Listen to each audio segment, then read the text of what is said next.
2080. While India is creating wealth at a furious pace and women are starting to bridge the gap with men. This is the finding of a report released by Kotak and Huron Research Institute, which has ranked India's top 100 wealthiest women in the country. Leading the list is Smita V. Krishna of the Godrej Group, a member of the board of Godrej. She has a net worth of over 37,500 crore rupees. That's right at the top. At number 2 is HCL's Roshni Nadar with a net worth of over 30,000 crore rupees. And Indu Jain of the Bennett Coleman Group comes in at number 3. Kiran Shaw of Biocon, Kiran Nadar of HCL complete the top 5. At number 6, we've got Leena Tiwari of the USV Group. She is also an MLA in Uttar Pradesh representing the Apna Dal. Now, 22% of India's top 100 wealthy women come in from the pharma sector, 12% are from the software and services space. Food and beverages, chemicals and automobiles are also among the top sectors where women have managed to create wealth. When it comes to companies, Infosys and Avenue Supermart have produced 10 out of India's 100 richest women. Intas Pharma, Asian Paints, Microlabs complete the list of top 5 companies. Geographically, Delhi and Mumbai are home to 50% of the top 100 richest women in the country, followed by Bengaluru, Ahmedabad and Hyderabad. Joining us now to take us through the findings, Jaideep from Kotak and Anas from Huron. Gentlemen, appreciate you joining us here on the show. Let me start by asking you about the omissions and why we've actually seen those omissions. I know that you've put in a lot of work into this report, Jaideep, but you know, we don't have politicians, we don't have sports stars, we don't have Bollywood representation. It's largely corporate, both listed as well as unlisted entities that find themselves, or women that find themselves in this report. I think I will take that question.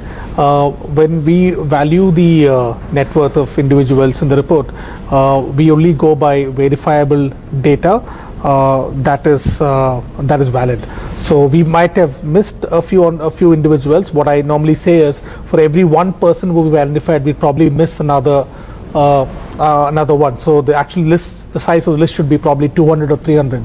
But what we're trying to do here is to talk about some of the most successful the stories of companies that have a significant ownership by women.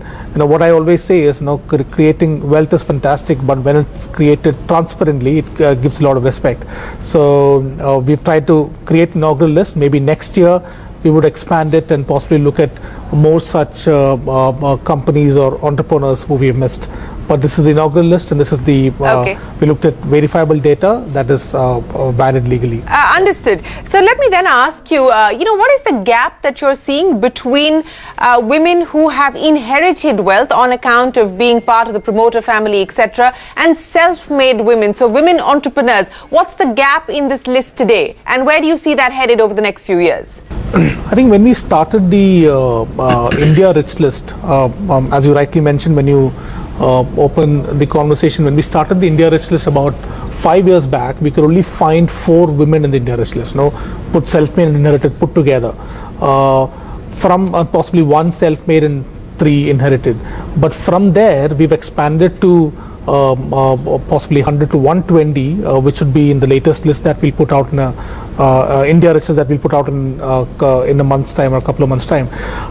So number of self-made entrepreneurs in India has drastically increased. If I have to put a percentage, it'll be probably a few thousands of percentage from an Indian Rich List perspective. So self-made entrepreneurs have grown drastically, and of course India still are in very similar to possibly one comparable economy like China, which is about 10-15 years back, wherein women are inheriting businesses but getting actively involved as well. There is a significant gap right now, but this gap is bound to reduce as more and more women get into entrepreneurship, as more and more women possibly start raising funds, take the company to the next level in terms of value creation. So that's all bound to happen. So the gap is definitely reducing, though. Okay. In fact, I'd like to add one more thing. Yeah, go ahead, Jaideep. Yeah, the thing which I would like to add is that yes, there would be women who might have inherited the wealth, but there is a significant portion of that which are now taking the company to different levels. So I would not, yes, of course, there would be a clear-cut differentiation between people who've inherited and people who've started the organizations of the firms. But I think ladies who've inherited the wealth and have now taken it to different levels, I see that growing significantly in the next few years as well. Okay, I see somebody like Indira Nui on the list as well, and that would be because in your report you identify Indians or define them only as Indians who've been born or brought up in India, right? So that's why somebody like an Indira Nui makes it to this list. That's correct. Okay, you know, we were talking about the India-China comparison as well.